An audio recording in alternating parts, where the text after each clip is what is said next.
Hello, everybody who's participating in today's program. That includes teachers, students potentially, curious parents perhaps. My name is Tariro Wafoaroa, and I will be conducting this debating workshop. Before we begin, though, I'd just like to hand over to Jill Harris, a member of the Growth Point team, and also the founder of the Growsmart Education Program, to just give us all an overview of what exactly this program entails. Hello, I'm Jill Harris and I'm the founder of Growsmart Educational Program. Our program started in 2010 when we started off with just a literacy competition, and I cannot believe so many years have passed where we have completely evolved to being an educational program. When we started way back in 2010, we were just a literacy competition aiming at grades 4, 5 and 6 learners, and all we did was spell this word, define it, and use it in a sentence. Well, lo and behold, here we are so many years later, and we do so much more. Our program has evolved to cover story writing and poetry. In fact, we have several authors under the age of 13 who are published, and those published books have been redistributed to our Growsmart schools. We also include mathematics, science, debating, and we have recently introduced entrepreneurship. Our debating and entrepreneurship is for our grade 6 learners. So not only do we run these programs, but the best thing is that actually all the work that we do is curriculum based.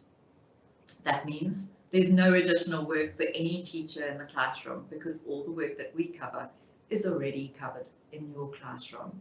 But what we do is ensure that everyone has fun with our digital programs that we are now launching this year, and all our material that we use. Absolutely everything is done to encourage the child to have fun while they are learning. So not only have we expanded our program over the years, but also we have taken our program to various provinces. So we partner with the Western Cape Education Department, the Eastern Cape Department of Education, and also the Limpopo Education Department. So such a pleasure to actually partner with the education departments and bring about change in education. Our program has also started a bursary section. So our learners who make it through to our various competitions and from semi-final round, we open up the doors and introduce them to our bursary partners. And through that, they are able to apply for high school bursaries. But we didn't stop there. Since then, we've actually managed to place several students in university and watch them grow through the various degrees that they are doing, such as medicine, politics, and various sciences. So an absolute pleasure to know that we have taken a child from primary school through high school and then onto university. So Growsmart is really bringing about change, and what an absolute pleasure for us to be able to do that through Growth Point Properties. Watch the space and watch us evolve and partner and grow throughout the years and bring about change. We are Growsmart Educational Program. Thank you.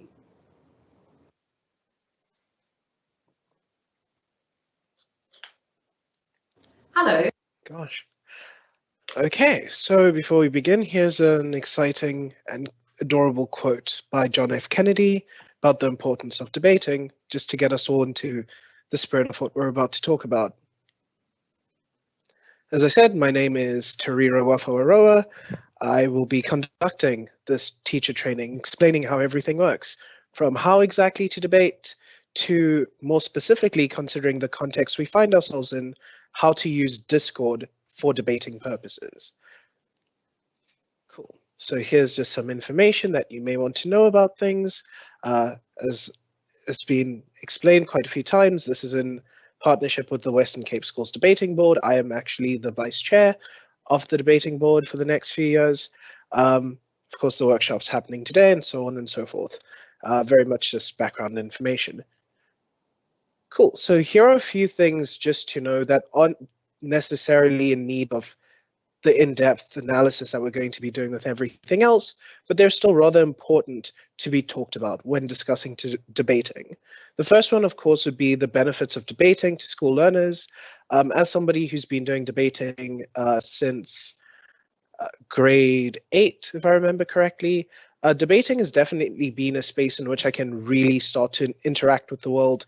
It's one in which people find themselves confronting their lived realities, the lived realities of other people, gaining empathy, considering the topics we talk about, and just developing a level of eloquence that some people have joked all debaters seem to have by default. It definitely is a helpful skill, especially in the direction the world's moving.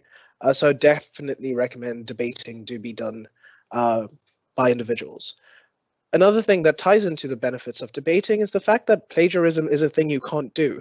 It definitely inspires creative thought. It definitely encourages people to synthesize information by themselves. Because, of course, as an adjudicator, if I wanted to hear a Wikipedia article, I'll just look it up. You lose points for style, you lose points for content if you're not necessarily providing your own information. So definitely don't do that. We will know. And I mean, that's apart from the fact that like plagiarism for various reasons is kind of illegal. So yeah. Of course, part of the plagiarism chat includes the fact that students should prepare their own speeches. It should be their own work. Again, it's very easy to tell the difference between a speech written by a student who seems to project a particular personality and somebody else doing that for them. So yeah, we will know, and it definitely doesn't reflect well, so would prefer that doesn't get done. We'll talk about minimum time needed per training session a bit later, along with the setup of debating teams, because those are two things that I think do deserve a lot of like nuance and analysis. And yeah, I think that's everything important to talk about there. Cool, let's move on to the basic rules of debating. So in each debate, especially in the world schools debating style, which we tend to do here, you have 2 teams with 3 speakers on each team. Each speaker will speak for 4 minutes at this level, at this time. Later it moves on to 7 and then 8, but 4 suffices for now. There'll be 1 speaker on each team who will speak twice during the debate. These are called the reply speakers. The reply speakers are usually the first or the second. We'll talk about that later, though, in more detail. It's very important to note that speakers cannot use the internet or any electronic device during the debate. Of course, that just doesn't work. You can't be pulling Google out halfway through your speech, and you can't bring posters nor other visual aids into the debate during the speeches. You'd think it would make you look stylistic and prepared, but it actually ends up looking just a tad messy. I see this from experience and a lot of embarrassment, so don't do that. Cool, let's talk about the order of speaking. So as you can see, that's kind of the general layout. You'll have the first speaker of proposition, then the first speaker of the opposition, second speaker of the proposition, followed by the second speaker of the opposition.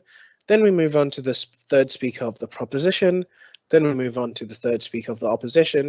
And then we don't go to proposition just yet. Instead, we go straight down to the opposition reply speaker, who then gets followed by the proposition reply speaker to round things off.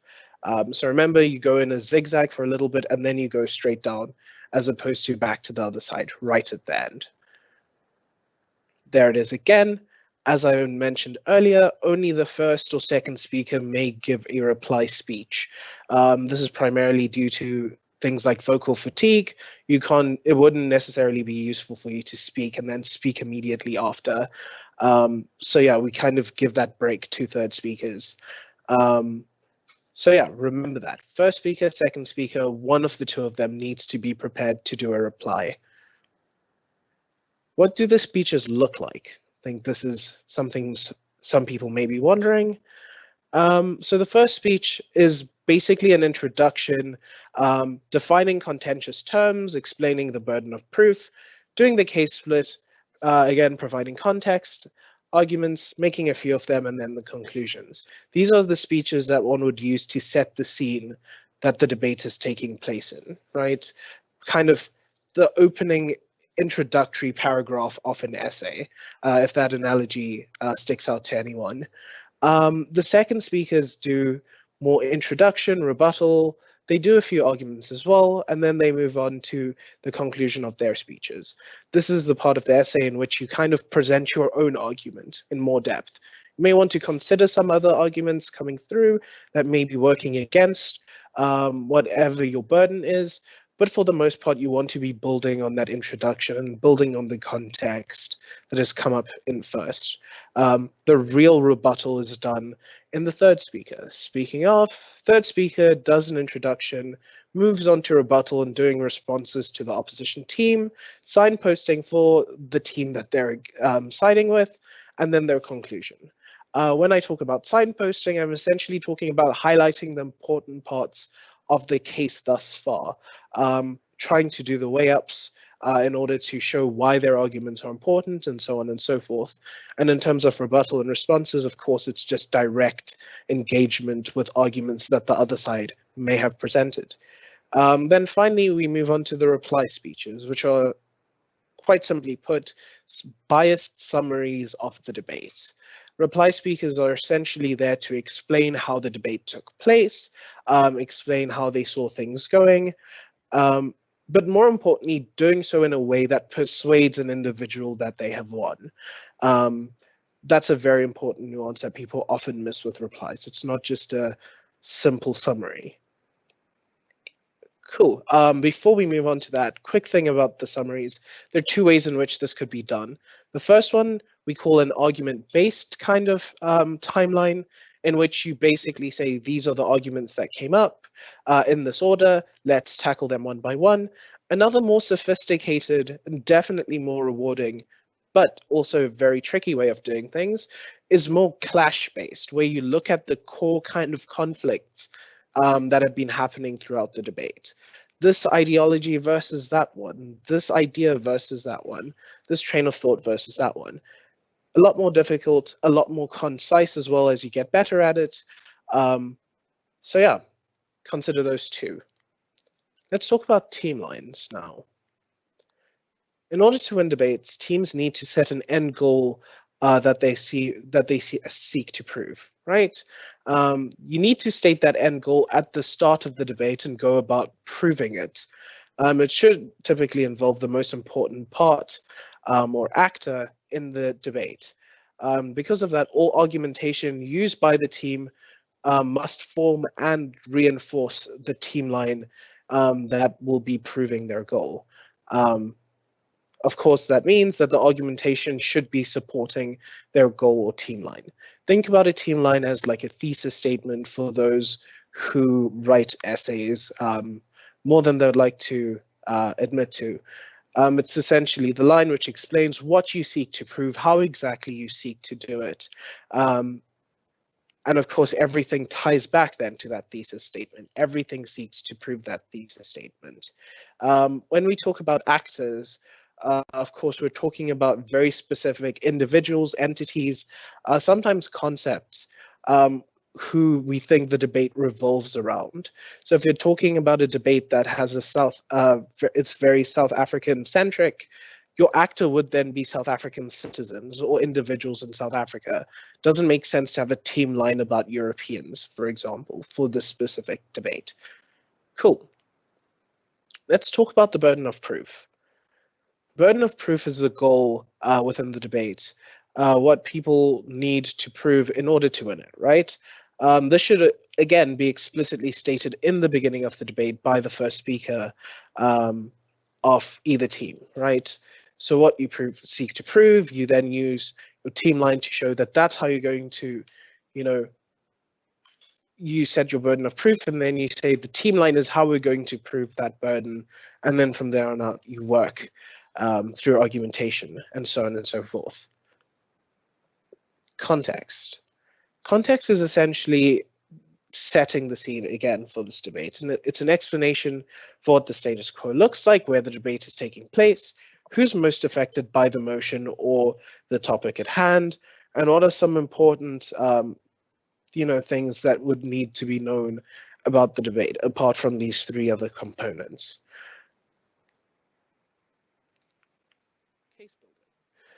So a lot of people like to use the analogy of building a house, right? in which you kind of have these little arguments, that kind of make the bricks to build the debate. But more importantly, especially when we start to talk about opposition to your case, we kind of see that there's this battle for building the house. As much as you're putting these bricks down, there are individuals trying to break those bricks or take them away, and you kind of need to put them back in. Role fulfillment becomes important because, of course, everybody has a very specific role in how exactly they're going to assist in the building of this house, assist in the construction of the case. So think about, for example, the context as the foundation. Then you have your burden of proof being the blueprint, or just the fact that a house exists, really. And of course, the case line after that is your blueprint, and you start building the case with arguments. Some people come along, try and steal the bricks. So you may want to go and steal other bricks to continue building your house, that being doing some destructive rebuttal, or you may want to protect individuals who are stealing the bricks from your own house or attacking your case. So you may do rebuttal against those kinds of arguments, direct responses, right? One of the ways in which we kind of build the house, we kind of build the case, is by looking at positive matter, which of course ties into your team line and burden of proof, as I mentioned earlier. Just in case anybody's a tad confused, positive matter, of course, would be the kind of arguments that seek to justify what exactly you're speaking about, not necessarily rebuttal or responses. On positive matter, of course, would be arguments. They usually tend to consist of the following: a premise, an example in which you explain why that premise is relevant, and a conclusion. Often you can have multiple premises, sorry about that, multiple examples to prove those premises, but that's what you do, premises leading to a conclusion. And this is another way that arguments can look, right? So you've got your point, you explain that point, you provide evidence, and then you explain why exactly that evidence is relevant, and you link that entire point, which would be the PEPE part of the acronym, back to the debate. You link it back to your burden, your team line, so on and so forth. And there you have it. And then you just rinse and repeat. That's what positive matter tends to look like. Now let's talk about rebuttal. Again, this was in the analogy, it was kind of the destructive action toward the house. Rebuttal are responses to positive matter.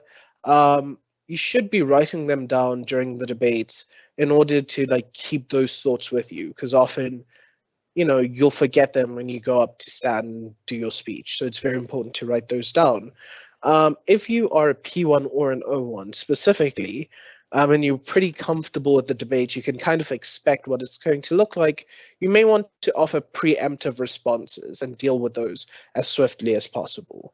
Those would be things that you expect the other team to bring up. So yeah, if the debate, for example, is about whether people should ban uniforms or not, and you kind of expect arguments from the opposition team to talk about how uniform brings people together, the sooner you can deal with that before they even speak, preferably, the better your standings of winning the debate are. It's very important when doing a rebuttal that a speaker explains why that rebuttal is relevant and more important than the positive matter. Because a lot of the time you can prove an argument wrong, but if that argument's extremely petty or didn't necessarily add anything to the team line or the burden, there was no point in refuting it in the first place. It's very important that you explain why exactly you've decided to refute particular arguments and why exactly your refutation works. There are two important types of rebuttal that we often talk about.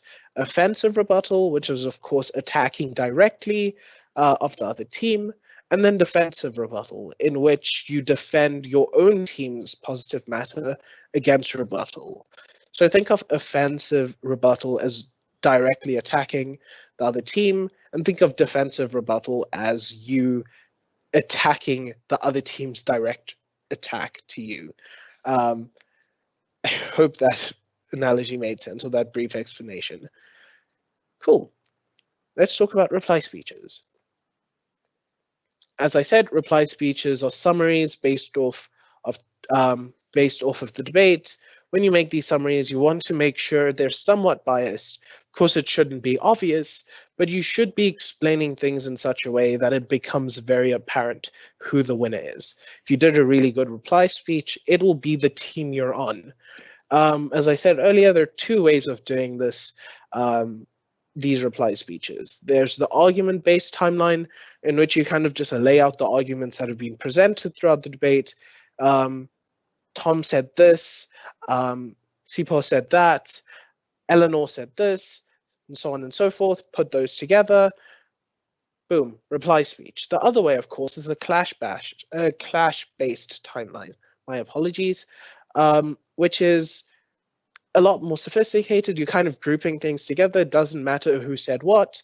You're just noticing the similarities, the thematic similarities between the arguments, grouping them together for that very reason, and dealing with those all as a collective.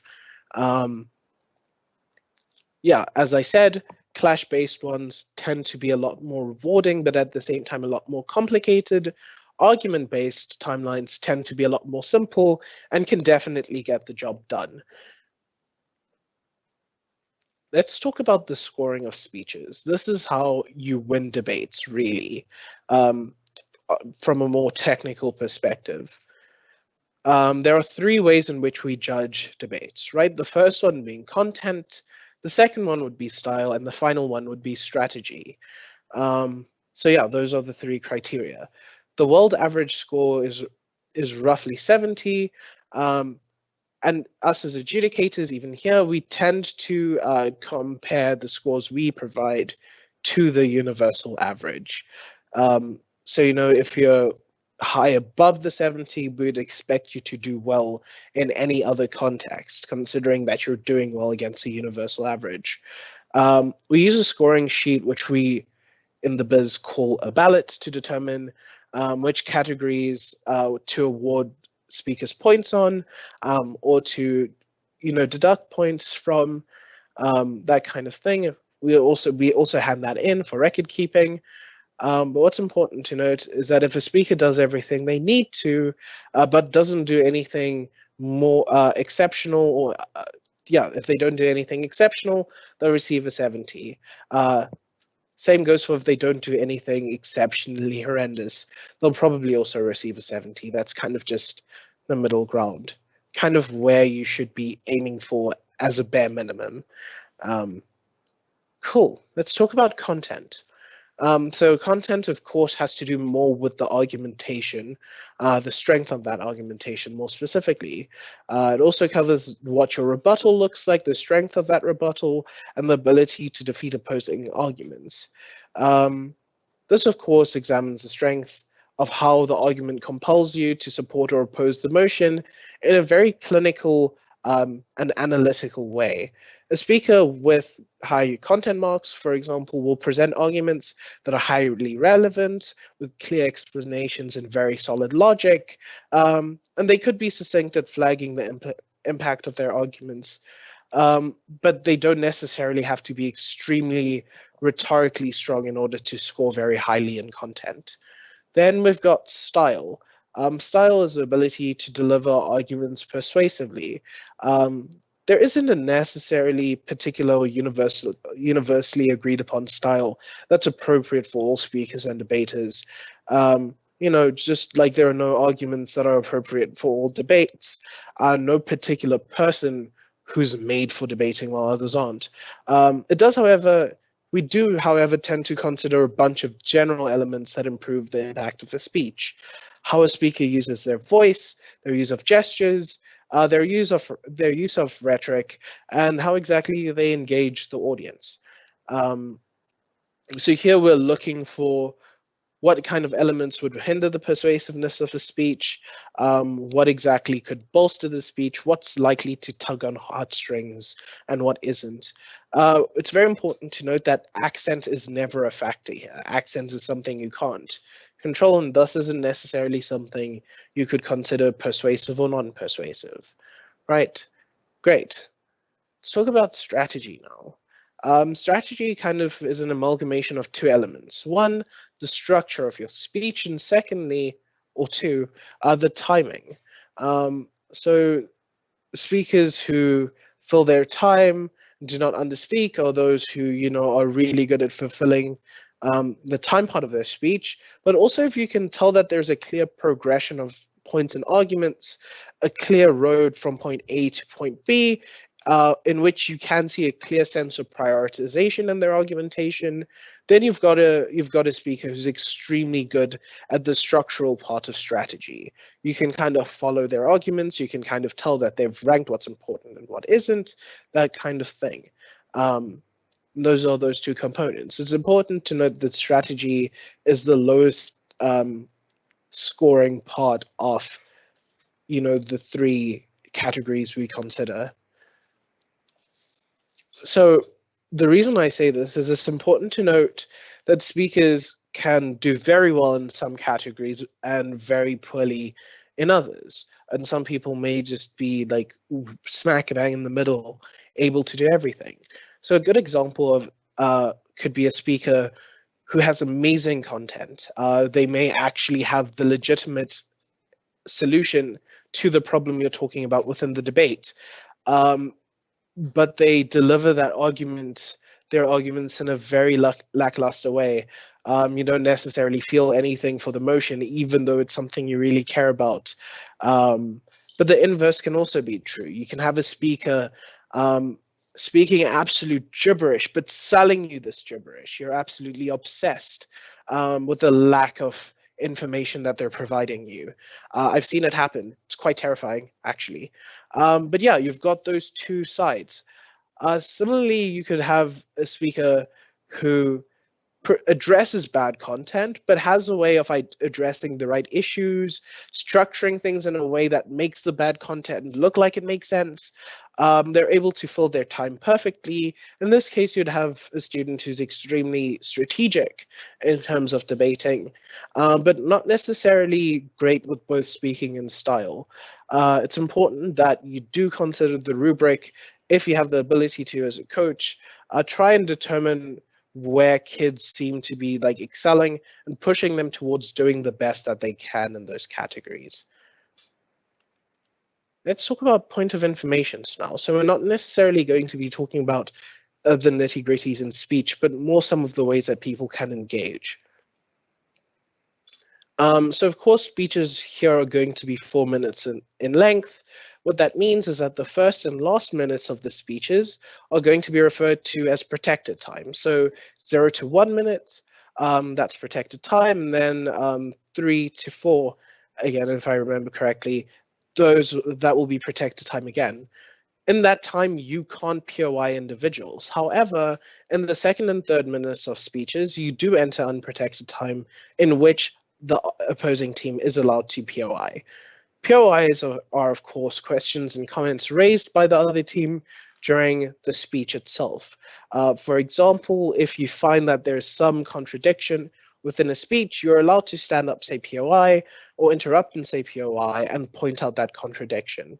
There are a few rules about POIs that are very important, though. Firstly, you need to be relatively vague when offering your POI. You can only stand up and say speaker, point, POI, please, things like those. Anything else could be referred to as headlining, which is simply unacceptable. If you're cutting into the speech in order to, explain what your POI is, no, that doesn't work. POIs can only be offered during unprotected time, as I stated earlier. They may not exceed 15 seconds. Remember, a speaker has to go through a bunch of content in 4 minutes. They may only be offered 15 seconds apart as well. If speakers don't adhere to that kind of rule, the chair or the chief adjudicator will be able to say order or indicate that the other team is badgering, which indicates that the speaker must immediately stop offering POIs and adhere to this rule. What's important to note about this rule is that it's rather flexible. If a speaker isn't able to handle people badgering every 15 seconds, we may still consider it badgering. So maybe you may want to offer your POIs 20 seconds apart. Just read the room.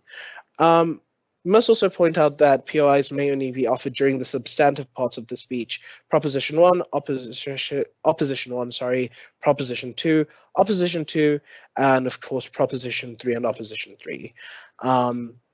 No POIs may be offered during reply speeches.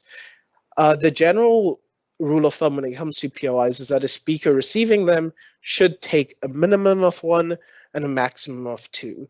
Anything else doesn't look very good stylistically. Cool, so let's talk about coaching schedule briefly. Debating training should be 1.5 hours of coaching weekly. I mean, you can do more, you can always do more. But just like any other sport, the bare minimum should be 1.5 hours. During this period, you should be teaching them the rules of debating, let them learn how to think like a debater with different motions, and help them come up with more well-thought arguments. You should also be honing in on particular skills that you think they excel a lot at. Now, considering, the fact that we're in a pandemic, let's talk about how exactly we're going to use Discord to keep everybody safe. So of course, Discord is the streaming platform. It's been chosen because it's the most data efficient. We're trying to make debating as accessible as possible during such a trying time. So there will be a link to the Discord server either in the slideshow or it should be distributed afterwards. When you click on it and then follow the prompts to get here, you'll kind of be introduced to this wonderful landing page. This is just a prototype to show you what everything will look like. You'll find that there's the announcements group there, and there's a text channel and a voice channel. That's where you'll go at the beginning of debates or on the day that debating is happening, just to get any information that you may need for the debate, whether this be the announcement of the motion or just knowing what kind of room you're in, anything like that, right? Then, of course, there are the debate rooms. Each team will be designated to a specific debate room, and in that room, you'll find that there's a debate room text channel, a debate room voice channel, and one of each for both proposition and opposition. The text rooms, of course, are where you can type. The voice channels are, of course, where you can speak. Very important to note is that they are private, which means that you can only enter a specific room if you have permission into that room. As you can see here, for example, in debate room 1, I have, if you look there at the bottom, next to the little icon, there's that little sticker with a little purple dot that says debate 1. That's what allows me to be in that room. So during the debate or before the debates, each team and each student will be allocated with these permissions in order to step into very specific rooms in order to avoid confusion. Just trying to make things as easy as possible. This also allows, even though we don't think it would happen, for us to prevent any possibilities of cheating or accusations of cheating. Proposition teams can't go into opposition rooms and vice versa. We think that's just, a great way to keep things nice and easy. In terms of text channels, the reason they're important is because if you, for example, need to POI a speaker, on Discord, for example, you're able to do that by just typing it out in the debate room chat, as opposed to interrupting the speech every few seconds by unmuting, muting, and so on and so forth. When it comes to the proposition and opposition text channels, what's important to note is that if you're in a debate, these are where you want to be if you need to pass information on to your teammates. So if you want to move from the debate room text channel to the proposition one, just click on them, but remember to click back onto the debate room one as soon as you're finished. You'll be able to tell which one you're on by the heading at the top. You'll see there's the hashtag with the lock, and then it says proposition, same with opposition. Very much like I was speaking about with the debate room and the permissions. Here you can see in the proposition room, in order to be there, you need to have the debate 1 sticker and the proposition sticker, and same with opposition. and same with debate room 2.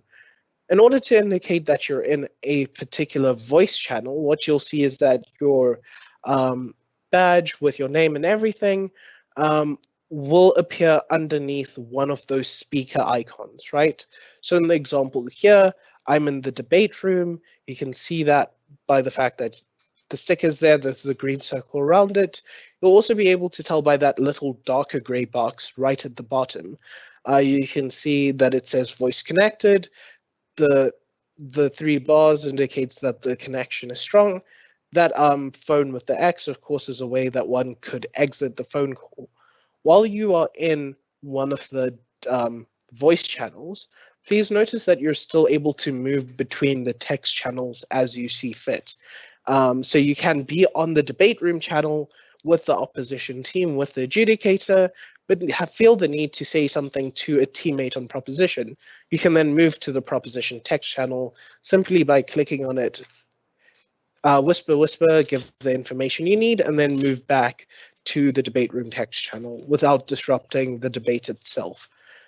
If this happens to happen, it probably means you've clicked on the debate room, the voice channel twice, right? In that case, do not panic. Just click on one of the text rooms and you'll immediately find yourself back here. If you have any questions, I'll probably change my name. Unless people are fond of Monty Python, then I'll keep it as the Knight of Ni. But if not, it'll be Tariro of Aroa. You can very easily just contact me and I will help you with anything you should need because I should be in charge of the Discord servers. Great. Finally, if you need any other information, please refer to pages 54 to 65 in the Growsmart launch magazine for more details regarding these competitions. To close off, you can follow us on all of these sites, social media, the website, and anything like that. If anybody would like to ask any questions, now would be the time to do so.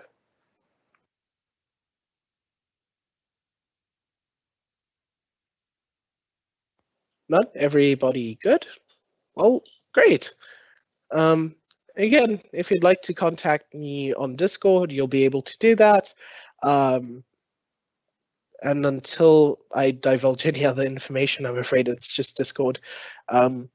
I mean, I could also get my questions from Growsmart. You know, you can contact someone in Growsmart and they can just easily forward that information to me.